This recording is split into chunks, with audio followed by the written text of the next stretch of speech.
जय श्री राम, जय महाराणा, जय राजपूताना, हर हर महादेव, जय मां भवानी, जय हिंद।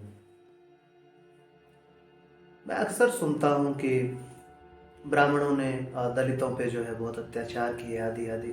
मुझे एक चीज़ समझ में नहीं आता कि 800 साल तक तो मुगलों ने राज किया, फिर 200-250 साल तक अंग्रेजों ने राज किया। ब्राह्मण के पास राज था कब जो उन्होंने अत्याचार किए? अब देखते हैं क्या हालत हो रखी है। ब्राह्मणों पे जो अत्याचार हुए हैं उसके बारे में कभी कोई चर्चा करना ही नहीं चाहता। अभी चलिए एक घटना से मैं आपको रूबरू करवाता हूँ। 30 जनवरी 1948 को हुआ क्या था ये सबको पता है। उस दिन शाम को 5:17 पर परम पूज्य श्री नाथुराम विनायक गोडसे जी ने तथाकथित गांधी बापू को गोली मार दी थी, उसकी जान ले ली थी। ये अलग चर्चा का विषय है कि उनकी गोली से वह नहीं मरे थे, वो गोली किसी और को लगी थी। कभी इस विषय में भी चर्चा होगी। लेकिन उसके बाद उस रात क्या हुआ था ये किसी को भी नहीं पता। लेकिन ये पता होना चाहिए कि खुद को लिबरल, सेक्युलर, अहिंसक बताने वाले गांधी के चेलों ने उस रात गांधी के नाम पर क्या महापाप किया था। ये पाप इतिहास की किताबों से मिटा दिया गया। लेकिन आज सच बताना होगा, क्योंकि ये लिबरल, ये सेक्युलर एक बार फिर गांधीवाद के नकाब के पीछे अपनी खुद से चालें चल रहे हैं। तो सुनिए क्या हुआ था गांधी हत्याकांड के बाद। देर रात तक पूरे भारत में खबर फैल गई थी कि गांधी का हत्यारा, उसका नाम नाथुराम गोडसे है और उसकी जाति चित्पावन ब्राह्मण है। देखते ही देखते गांधी को अपना बाप मानने वाले अहिंसा के पुजारियों ने पूरे महाराष्ट्र में कत्लेआम शुरू कर दिया। 1984 की तरह कांग्रेस के इन कार्यकर्ताओं के निशाने पर थे महाराष्ट्र के चित्पावन ब्राह्मण। सबसे पहले दंगा मुंबई में शुरू हुआ। उसी रात 15 लोग मारे गए। फिर पुणे में करीब 50 लोगों का कत्ल हुआ। भारत में यह खबर छपी कि नहीं छपी पता नहीं, लेकिन अमेरिकी अखबार वॉशिंगटन पोस्ट ने इस कत्लेआम को अपनी हेडलाइन बनाया था। लेकिन सबसे दुखद अंजाम हुआ स्वतंत्रता सेनानी डॉक्टर नारायण सावरकर जी का।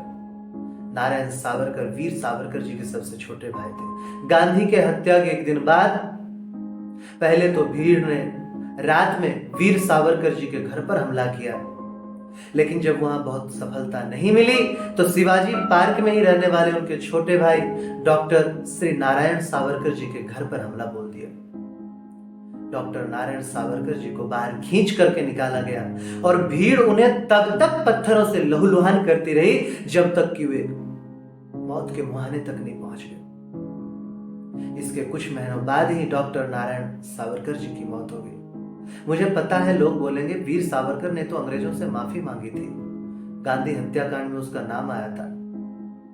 ठीक है भैया, लेकिन कोई ये नहीं बोलेगा कि इसमें, वो चर्चा का अलग विषय है, लेकिन कोई ये नहीं बोलेगा कि उसमें छोटे भाई उनके स्वतंत्रता सेनानी डॉक्टर नारायण सावरकर जी का ऐसा क्या गुनाह था जिसके लिए उन्हें पत्थर मार मार कर सजाए मौत दी गई। आप ही बताइए कि आजादी का ये सिपाही क्या ऐसी दर्दनाक मौत मरने का हकदार था? उसमें सावरकर जी का हाथ है कि नहीं है वो तो बात का विषय है, वो तो करेंगे कभी उसके ऊपर भी चर्चा।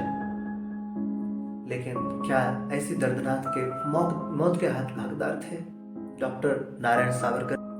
पहले निशाने पर सिर्फ चित्पावन थे, लेकिन तथाकथित बापू के अहिंसा के पुजारियों ने सभी महाराष्ट्रियन ब्राह्मणों को निशाना बनाना शुरू कर दिया। मुंबई, पुणे, सांगली, नागपुर, नासिक, सतारा, कोल्हापुर, बेलगाम, वर्तमान का कर्नाटक, उसमें जबरदस्त कत्लेआम मचाया गया। सतारा में 1000 से ज्यादा महाराष्ट्रियन ब्राह्मणों के घरों को जला दिया गया। एक परिवार के 3 पुरुषों को सिर्फ इसलिए जला दिया गया क्योंकि उनका नाम गोडसे था। उस कत्लेआम के दौर में जिसके भी नाम के आगे आप्टे, गोखले, जोशी, रानाडे, कुलकर्णी, देश पांडे जैसे सरनाम थे, भीड़ उनकी जान की प्यासी हो गई। मराठी साहित्यकार और तरुण भारत के संपादक गजानन त्र्यंबक मानखोलकर जी की किताब है एक एका निर्वासिताची कहानी, एक शरणार्थी की कहानी के मुताबिक गांधीवादियों की इस हिंसा में करीब 8,000 महाराष्ट्रियन ब्राह्मण मारे गए थे। खुद 31 जनवरी को मार्ग खोल करके घर पर भी हमला हुआ था। उन्होंने महाराष्ट्र के बाहर शरण उनको लेनी पड़ी थी। अपने इसी अनुभव पर उन्होंने एक किताब लिखी, एका निर्वासिताची कहानी, एक शरणार्थी की कहानी लिखी थी। लेकिन जब आप 1948 के इस नरसंहार का रिकॉर्ड ढूंढने की कोशिश करेंगे तो आपको हर जगह निराशा हाथ लगेगी। भारत में आज भी जितने दंगे हुए हैं उनकी लिस्ट में आपको एंटी ब्राह्मण ऑफ 1948 का जिक्र तो मिलेगा, लेकिन जब उसके सामने लिखे गए मारे गए लोगों का कॉलम देखेंगे तो उसमें केवल इतना लिखा मिलेगा, अननोन। यानी दंगे तो हुए लेकिन कितने ब्राह्मण मारे गए इसका कोई जिक्र नहीं। क्यों जिक्र नहीं है?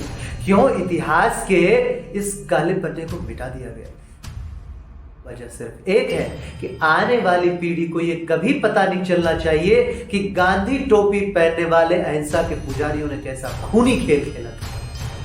क्यों नेहरू और पटेल इस हिंसा को रोकने में ठीक उसी तरह नाकाम रहे जिस तरह वो गांधी के हत्यारे को रोकने में नाकाम रहे। 20 जनवरी को गांधी पर हमला होने के बाद ही पता चल जाना चाहिए था कि गांधी की जान को किससे खतरा है।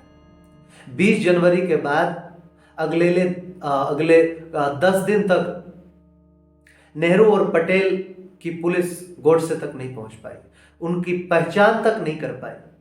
लेकिन जैसे 30 जनवरी को गोडसे ने तथाकथित बापू की जान ली तो महज 6 घंटे के अंदर उनकी पहचान हो गई। उनका धर्म, उसकी जात में भी वो कौन से ब्राह्मण है,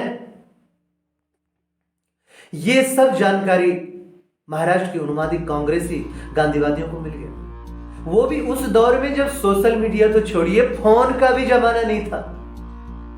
या तब भी बड़ा बड़गद गिरता है तो धरती तो हिलती ही है, ये वाली सोच काम कर रही थी। क्यों ब्राह्मणों के इस इतने बड़े हत्याकांड को छुपा दिया गया, मिटा दिया गया? आप देखते हो आज मतलब ब्राह्मण लूटने पे लगे, ब्राह्मणों और पंडितों ने तो देश लूट लिया। क्या बात कर रहे हैं? एक बात बहुत अच्छी बोली थी पुष्पेंद्र कुलश्रेष्ठ जी ने कि विवाह होता है उसमें तरह तरह के लोग भोजन बनाने वाले काम करते हैं, उसमें बैंड बाजे वाले काम करते हैं, सभी काम करते हैं। आप सभी को उनका मुंह मांगा कीमत देते हो क्योंकि उनकी कीमत में आप मोल भाव नहीं कर सकते। लेकिन ब्राह्मण जिसने मुख्य कार्य किया, कई घंटे तक मंत्र पढ़ के जप करके और आपका विवाह करवाया विधि विधान से, अंतिम समय जाते समय जब वो कहता है ब्राह्मण अब हमें जजमान दक्षिणा मिल जाना चाहिए। आप बताइए पंडित जी क्या नाम?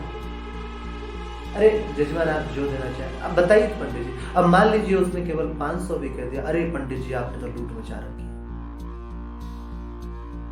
ब्राह्मणों को शोषण करने वाला समाज क्या ब्राह्मणों के ऊपर अत्याचार हुए इसकी भी कोई चर्चा करेगा या नहीं करेगा?